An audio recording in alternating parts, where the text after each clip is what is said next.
여러분 다니엘 기도의 은혜 중에 잘 맞으셨어요? 저도 다니엘 기도 중에 설교를 준비하게 돼서 설교가 더 은혜롭게 저한테 먼저 다가왔던 것 같습니다. 오늘 본문의 주요 등장인물은 예수님과 삭개오죠. 여러분 뭐 삭개오 다 아실 거예요. 삭개오 하면은 어떤 이미지가 가장 먼저 떠오르시나요? 그쵸, 키가 작다. 이게 제일 먼저 떠올라요. 우리 본문 2절하고 3절을 보면 삭개오에 대해서 설명하기를 세리장이다 이렇게 설명하고 있고요. 또 부자다 이렇게 이야기를 하고요. 그리고 키가 작다 이렇게 말하고 있습니다. 삭개오의 직업은 세금을 거두는 세리였습니다. 당시 유대 사회에서 세리는요, 죄인과 똑같이 취급을 받는, 환영받지 못하는 그런 부류의 사람들이었습니다. 왜냐하면 당시에 이스라엘은 로마의 지배를 받고 있었는데요. 이 로마에 세금을 바쳐야 했는데 이 세리들이 이방인인 로마인들을 위해서 세금을 거두는 일을 하였기 때문입니다. 게다가 우리 유대인들은요, 잘 아시다시피 이 선민의식 때문에 이방인들을 죄인 취급하잖아요. 그래서 이방인들하고 식사도 하지도 않고 교제도 하지 않고 뭐 이렇게 지냈습니다. 그런데 이 세리들은 로마를 위해서 일하다 보니까 이방인과 어울리게도 되고 또 뭐 교제도 하는 일이 잦았기 때문에 세리를 아주 질이 나쁜 그런 사람들로 여겼습니다. 당시에 세리들이 로마에 납부해야 하는 세금은 사실 일정액이 이렇게 딱 정해져 있었다고 해요. 그런데 세리들은 백성들한테 그 일정액보다 더 많이 걷어들이는 일이 많았습니다. 그래서 그랬고 남은 돈을 자기가 이제 착복하기도 하고 하는 경우가 비일비재했기 때문에 뭐 백성들의 원성과 미움이 아주 컸겠죠. 사실 뭐 이 정도 되면 백성들이 세리를 미워하고 죄인 취급하는 것도 어느 정도 이해는 가기는 합니다. 또 성경은요, 삭개오를 부자라고 했는데요.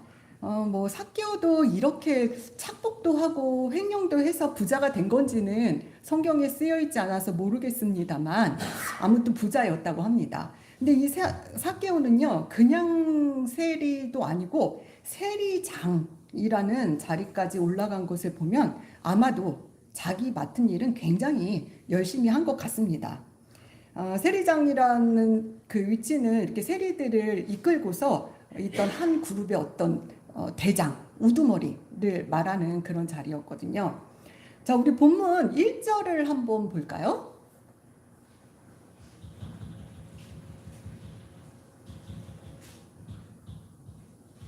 네, 본문에 보면은 예수께서 여리고로 들어가 지나가시더라라고 합니다. 여리고라는 곳은요, 종려나무의 성읍 또는 향기의 성이라는 그런 별명을 가지고 있는 도성입니다. 그 여리고에는 종려나무라는 그런 나무가 많았다고 해요. 그래서 여러분들 요즘에는 우리가 그거 쉽게 구할 수 있을 것 같은데 대추 야자 열매라고 이렇게 말려서 그 마트에도 많이 팔더라고요. 그 열매가 나는 나무를 이야기를 합니다. 그래서 그런 대추 야자 열매가 많이 났고 또 발삼향 나무가 많아가지고 이걸 세계시장에 내다가 파는 그런 도성이었어요. 그리고 남쪽 인근에는 사해가 있었거든요. 사해에서 나는 소금이나 유황이나 역청 이런 것들을 또 내다 팔아가지고 그 팔레스타인 일대에서는 가장 부유한 성읍 중에 하나였습니다. 또 지리적으로는 예루살렘으로 올라가거나 또 요단강을 건너가는 길목에 있었기 때문에 사람이나 물자들이 이동이 아주 빈번한 그런 지역이었습니다. 때문에 여리고는 세금을 많이 납부하는 그런 성읍에 속했고요. 삭개오는 그런 지역에서 세금을 징수하는 그런 사람들 중에서 세리장, 지금으로 말하자면 뭐 세무서장쯤 된다고 해야 될까요? 이런 세리장을 지냈으니까 사회적으로는 꽤나 성공한 축에 속했다고 봐야 할 것 같습니다. 그만한 지위에 오르기까지 나름의 방법대로 열심히 살았을 것이다 라고 우리가 짐작해 볼 수 있을 것 같습니다. 그런데 사실 삭개오는 세리였기 때문에 그 민족의 배신자다 이렇게 낙인이 찍힌 채 살았겠죠. 그래서 그런 낙인이 찍힌 채 살았기 때문에 사실 좀 뭐 사회적으로는 성공했을지 몰라도 서러운 마음이 있지 않았을까 싶어요. 그런데 성경에 보면은요, 키까지 작았다고 하니까 그 서러운 마음이 더 했을 것 같다 싶습니다.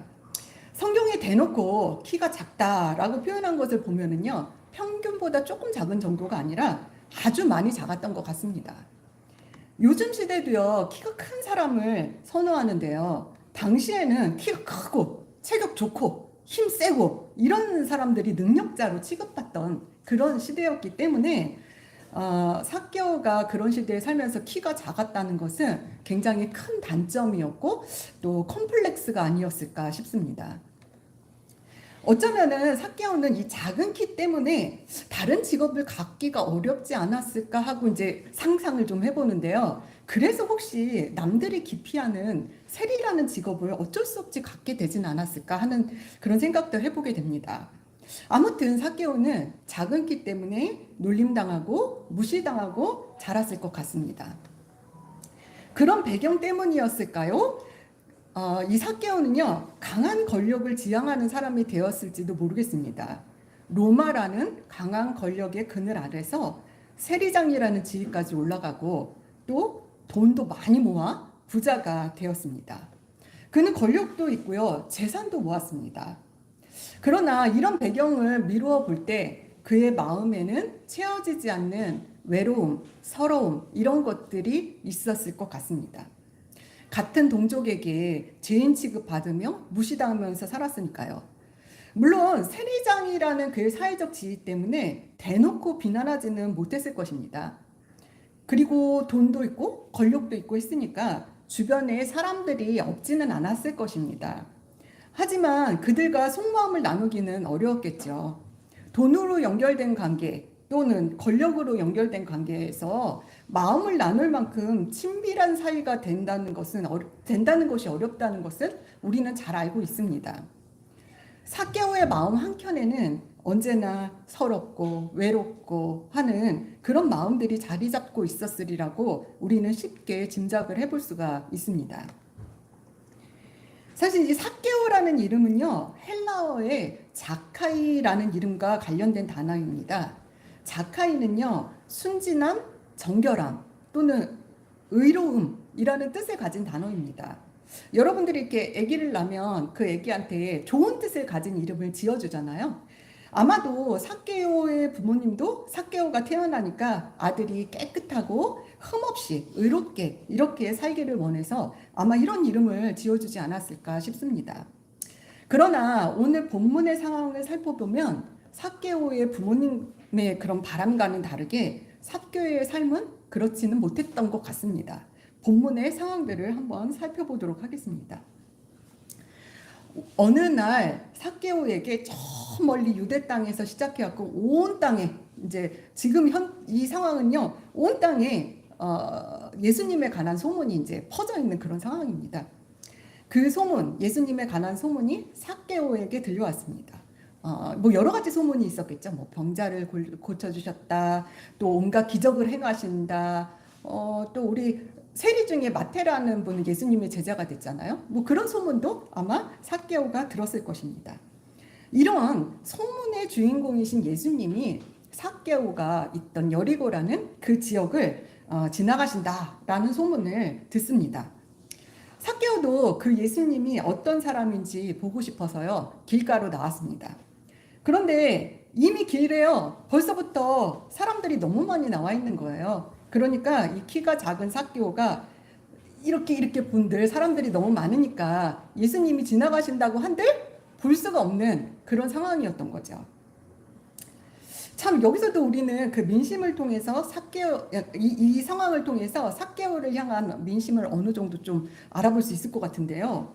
우리가 보통 뭐 퍼레이드를 한다거나 또 공연을 하는데 사람이 많으면 키가 작은 사람을 배려해서 이렇게 앞쪽으로 좀 세워주잖아요. 그런데 이렇게 세워지고 양보도 좀 하고 하잖아요. 근데 이제 3절에 보면 키가 작고 사람이 많아 라고 이렇게 점잖게 표현을 했지만 제 생각에는 키 작은 삭개오를 배려하기는커녕 이렇게 삭개오를 알아본 사람들이 이렇게 못 가게 막 이렇게 하지 않았을까, 더 안 비켜주지 않았을까, 뭐 이런 생각도 좀 해보게 됩니다.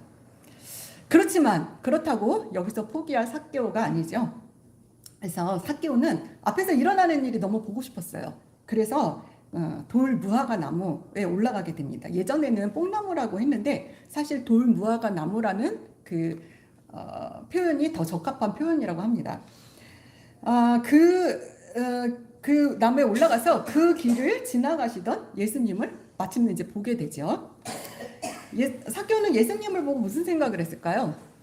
뭐 좀 나보다는 키가 좀 크네, 뭐 이런 생각도 좀 했을 거고, 얼굴이 좀 못생겼네, 뭐 이런 생각도 하지 않았을까요? 이런 생각을 하고 있을 때 예수님께서 삭개오를 보시고 이렇게 말씀하십니다. 5절, 우리 후반절 한번 읽어볼까요? 삭개오야부터 읽어보도록 하겠습니다. 함께 시작. 삭개오야 속히 내려오라. 내가 오늘 내 집에 유하여야 하겠다 하시니. 예수님과 삭개오는 한 번도 만난 적이 없는 사이입니다. 그런데 예수님은 삭개오를 보자마자 삭개오야 라고 이름을 부르십니다. 뭐 예수님은 전지전능하시니까 가능한 일이죠. 그런데 예수님은 공생의 기간 동안 수많은 사람을 만났는데 길가에서 만난 사람 중에 이름을 불러준 사람은 삭개오밖에 없습니다. 예수님은 왜 삭개오의 이름을 불러주신 걸까요?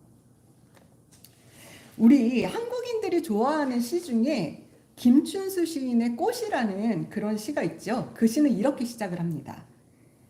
내가 그의 이름을 불러주기 전에는 그는 다만 하나의 몸짓에 지나지 않았다.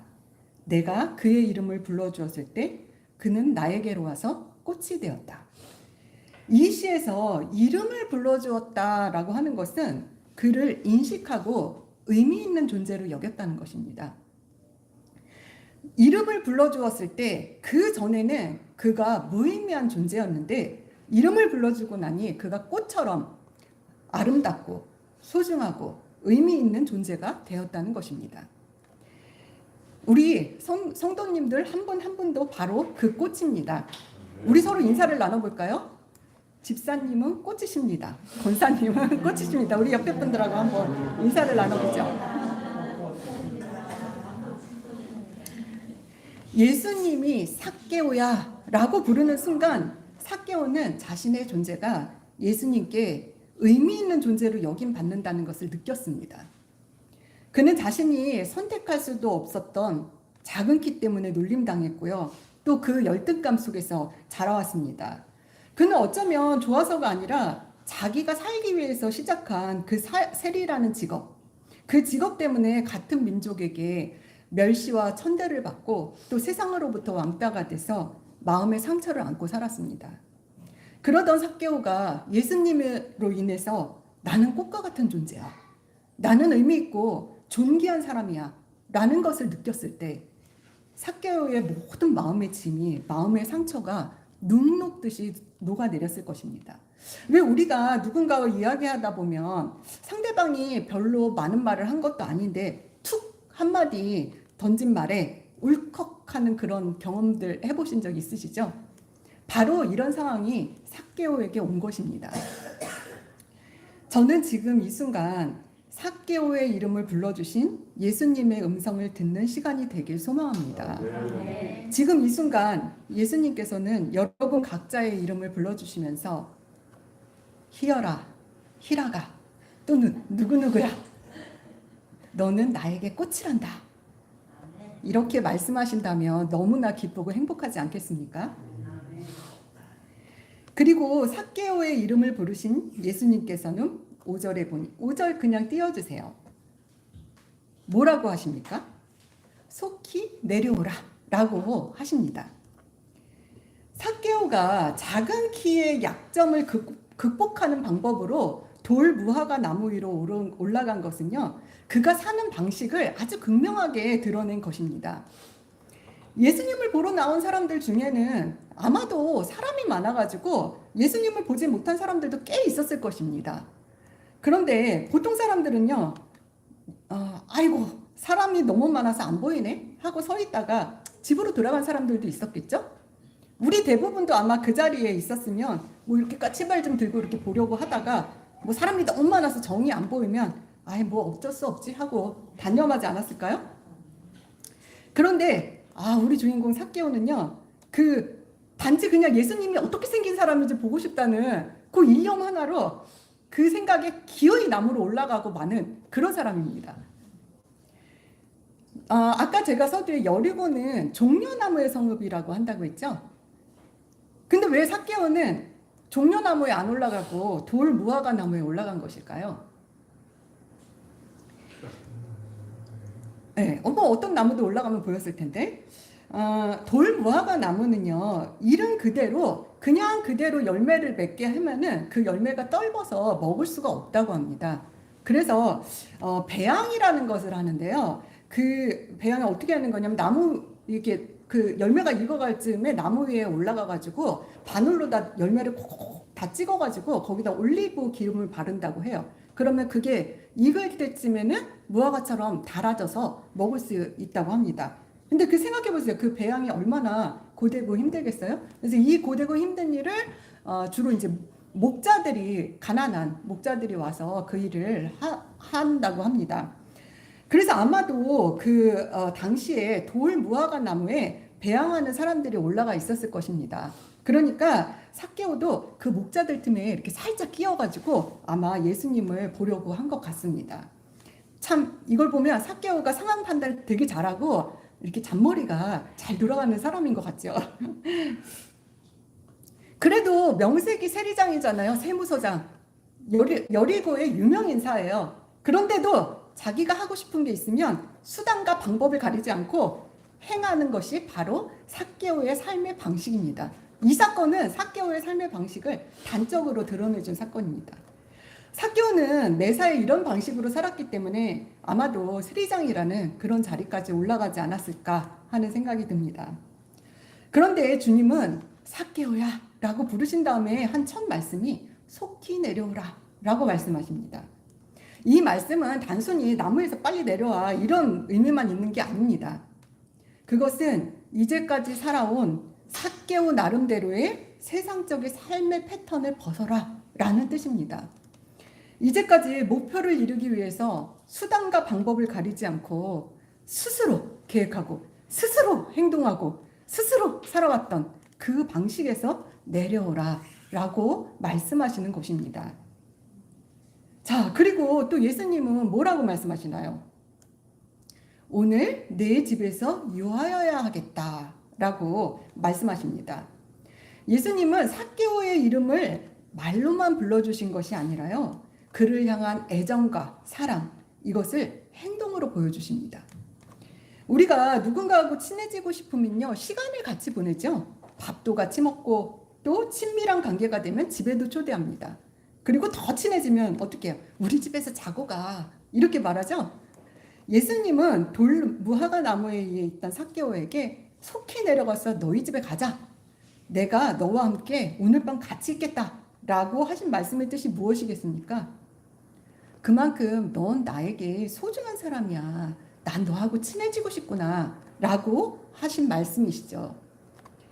삭개오는 늘 손가락질 받던 자신을 알아주셨을 뿐만 아니라 친해지고 싶다라고 말씀하시는 예수님의 말씀에 이렇게 반응합니다. 6절 함께 읽어보도록 하겠습니다. 목사님 6절이요. 네, 함께 읽겠습니다. 시작. 급히 내려와 즐거워하며 영접하거늘. 삭개오가 나무에서 어떻게 내려왔습니까? 급히, 얼른, 빨리 내려왔습니다. 또 어떻게 예수님을 영접했나요? 즐거워하면서, 기뻐하면서 예수님을 영접했습니다. 여러분, 우리는 예수님을 이렇게 영접해야 합니다. 예수님을 영접하는 걸 지체하면 안 됩니다. 어떤 사람들 중에는요, 나는 하나님께서 날 부르시는 걸 알아. 근데 지금은 뭐 이러저러한 일 때문에 교회 못 나가. 일이 정리되면 곧 나갈게. 또는 내 마음이 조금 그래. 이게 내 마음이 정리가 되면 언젠가 나갈 거야. 그래. 언젠가 나 가긴 갈 거야. 이러면서 차일피일 미룹니다. 여러분, 주님께서 나를 부르는 음성을 들었으면 속히 급히 주님께로 나와야 합니다. 바로 오늘 지금 이 순간 주님께로 나와야 합니다. 이런저런 상황들, 이런저런 마음의 상처들, 이것 때문에 지금은 못 간다고 하는데 그런 것들이 주님께 나오는데 아무런 장애물이 되지 않습니다. 그것들은 그저 예수님께 나가기를 지체하는 우리들의 핑계거리에 불과합니다. 예수님께서 부르실 때 얼른 나오시길 바랍니다. 기뻐하며 즐거워하며 춤을 추며 예수님께 나오시길 바랍니다. 그런데요, 이제 7절에 보면 사람들이 수군거립니다. 아, 예수님께서 죄인의 집에 들어갔어. 그렇게 수군댑니다. 그러나 그럴수록 삭개오에는 더 감동입니다. 비난을 무릅쓰고 죄인의 집으로 오신 주님이 그렇게 고마울 수가 없습니다. 삭개오야 하고 자기 이름을 불러주신 주님이 너무 좋습니다. 지금까지 자기 이름을 이렇게 친근히 불러준 사람이 없었기 때문입니다. 온 유대 사람들의 존경을 한 몸에 받고 계시는 예수님께서 여러 사람이 있는 자리에서 자기 이름을 불러준 것입니다. 삭개오는 정말 이름처럼 의로운 사람이 되고 싶었습니다.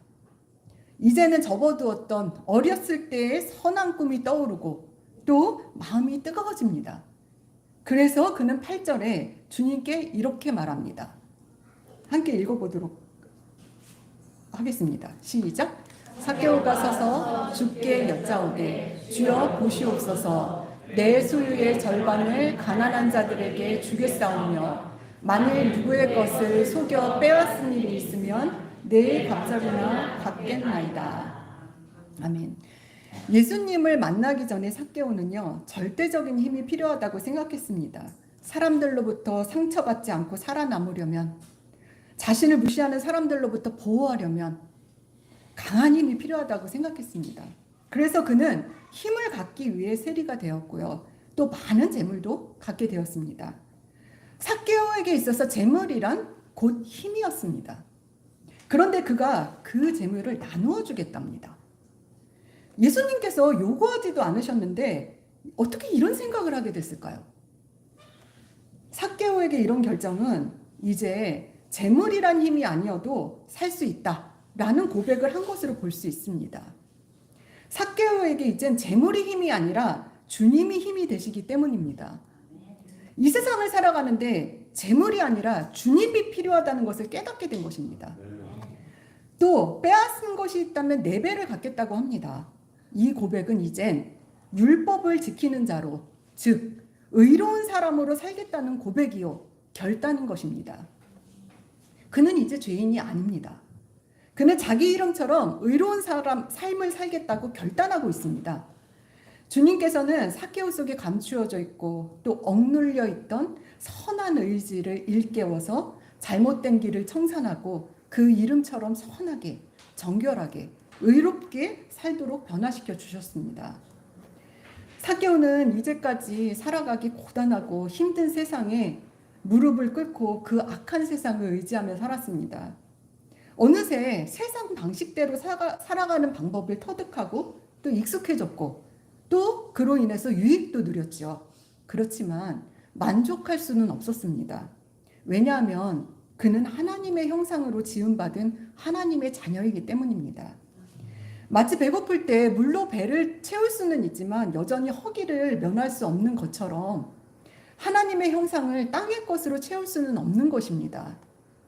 삭개오는 재물을 의지하고 로마 제국의 권력을 의지하고 세상의 성공을 추구하던 그런 잘못된 길을 버리고 하나님의 품으로 돌아온 것입니다. 그런 삭개오를 보고 예수님께서 이렇게 말씀하십니다. 9절을 함께 읽어보도록 하겠습니다. 시작. 예수께서 이르시되 오늘 구원이 이 집에 이르렀으니 이 사람도 아브라함의 자손이니로다. 물론 삭개오도 유대인이기 때문에 육적으로는 아브라함의 혈통입니다. 그러나 혈통적으로 아브라함의 자손이 다 아브라함의 자손이 아니라 오직 믿음으로 예수 안에서 하나님의 자녀가 되고 아브라함의 자손이 되는 것입니다. 예수님을 만난 삭개오는 공허와 원망의 삶을 청산하고 하나님의 형상을 회복해서 기쁨과 감사의 삶을 누리게 된 것입니다. 또 예수님은 10절에 이렇게 말씀하십니다. 함께 읽어볼까요? 시작.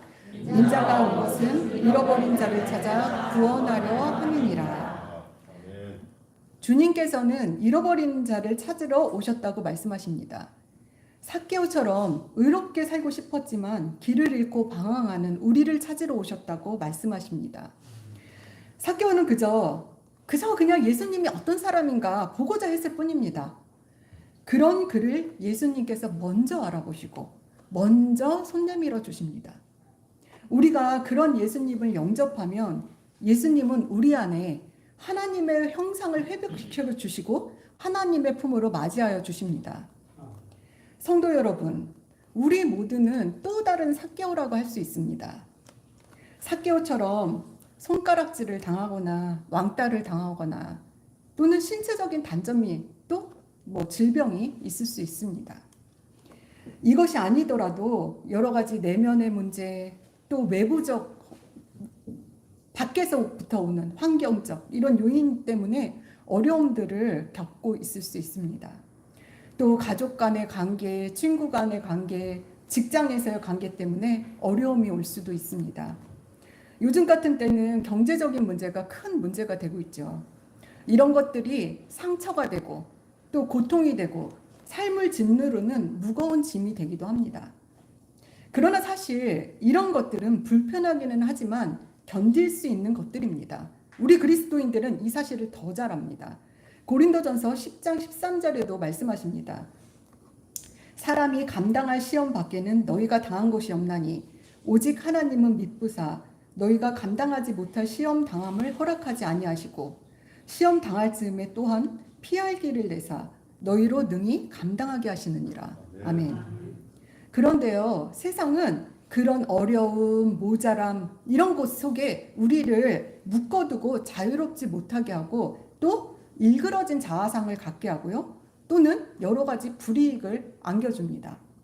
너는 부족해. 네가 혼자서 뭘 할 수 있겠어? 넌 돈도 없고 백도 없잖아. 그냥 그렇게 그러다 보면 이러죠. 그냥 그렇게 살다 가는 게 이 세상이지 뭐 인생이 별거 있어? 이렇게 말하곤 합니다. 우리는 그런 것들이 주는 불이익을 극복하기 위해서 나름대로 우리 각자 나무에 오르는 법을 터득해야만 했을 것입니다. 간혹 어떤 사람들은요, 그런 어려움과 장애물 이런 것들을 극복하고 세상이 말하는 성공한 사람의 대열에 합류하기도 합니다. 세상적 성공을 만끽하고 재물과 권력이 주는 그런 거짓된 안락함을 누리기도 합니다. 그러나 세상적으로 성공한 삭개오가 마음 한켠에 늘 서러움과 외로움을 간직하고 살아왔던 것처럼 하나님 없는 세상적 성취는 우리에게 진정한 만족과 요동치 않는 평안을 줄 수 없습니다. 하나님의 형상으로의 회복이 없이는 진정한 만족, 진정한 행복은 없습니다. 이런 관점에서 볼 때 세상적으로 성공했다고 하는 사람이나 실패했다고 하는 사람이나 별반 차이가 없음을 알 수 있을 것입니다. 사실 모두 실패자인 것입니다. 하나님 없이는 모두 실패자인 것입니다. 그래서 주님은 우리에게 이렇게 초청하십니다. 수고하고 무거운 짐진 자들아 다 내게로 오라. 내가 너희를 쉬게 하리라. 사랑하는 매일교회 성도 여러분, 지금 예수님께서 여러분 한 분 한 분의 이름을 부르고 계십니다. 우리들은 예루살렘을 향해 가시는 예수님을 보러 길가에 나온 무리들 중에 끼어있는 그저 이름도 없는 그냥 그 한 사람 중에 하나가 아닙니다. 주님은 여러분 한 사람 한 사람을 세상에 그 무엇보다도 존귀하고 소중하고 의미 있는 존재로 여기십니다. 단지 이름만 불러주시는 것이 아니라 삭개오의 이름을 부르실 때 삭개오의 어려움, 외로움, 상처를 다 아시고 불러주신 것처럼 주님이 여러분의 이름을 부르실 때 그래 네가 어떻게 살아왔는지 내가 다 안다. 고생했다. 힘들었지? 네가 지금 무슨 문제로 고민하는지 무엇 때문에 힘든지 마음이 아픈지 내가 다 안다 말씀하고 계십니다. 또 이렇게 말씀하십니다. 그 나무에서 내려오라고 말씀하십니다. 여러분이 선택한 세상적인 삶의 가치관, 삶의 방식, 그리고 마음의 상처들, 무거운 짐들을 다 내려놓으라 하십니다. 여러분이 부여잡고 있는 아직도 놓지 못하는 것들이 있습니까?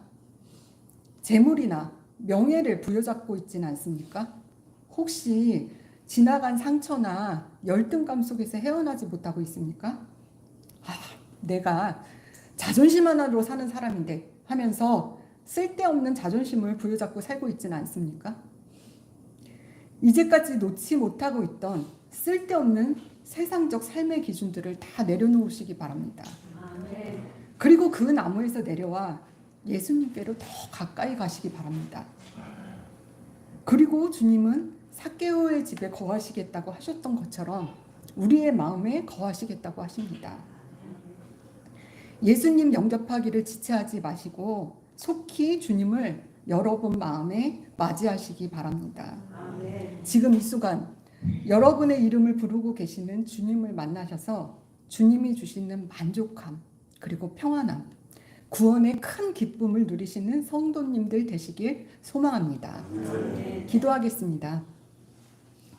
천지의 창조주 되시는 하나님, 저희를 주님의 형상대로 지어주심을 감사드립니다.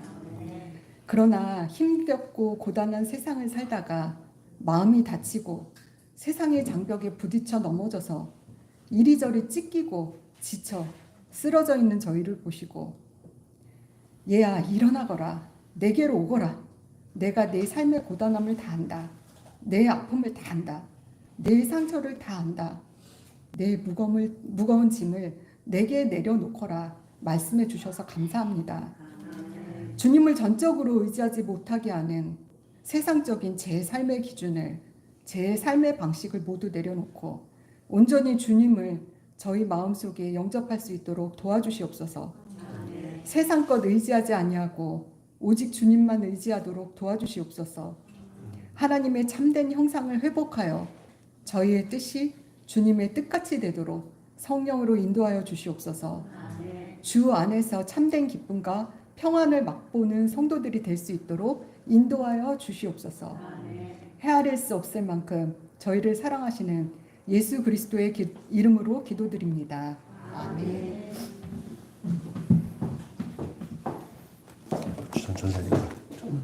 전사님 책. 제가 삭교에 관한 말씀을 그동안 많이 들어왔고 어릴 때부터도 이 말씀 또 찬양을 해왔는데, 우리 오늘같이 이런 삭교 설교가 정말 저에게 심금을 다가올 만큼 귀한 말씀인 것 같아요. 설교 듣다가 성경에 나오는 삭개오가 바로 우리 자신이면서도 좀 설교하는 박정환 전사 자신이 자기를 삭개오로 온전히 하나님 앞에 드려지는 그런 것을 제가 느꼈어요. 그래서 너무나 그대로 말씀 한 편이 전사님 이야기로 내용으로 전해져서 너무나 은혜가 됐고, 또 그것이 또 나의 이야기인 것을 알게 되었어요. 삭개오 이야기가. 그래서 제가 여러분에게 선물 하나 드릴게요. 율동 좀 할게요. 삭개오의 노래를 어릴 때 제가 주일학교 아이들 가르치면서 잘 불렀던 노래인데, 이거 부르고 주의 음성을 부르겠습니다. 하나 먼저 부르고, 요거 좀 바꿔주세요. 예, 여러분도 아는 노래지만 모르는 사람은 그냥 저를 따라 부르시든지 쳐다보시기만 해도 됩니다.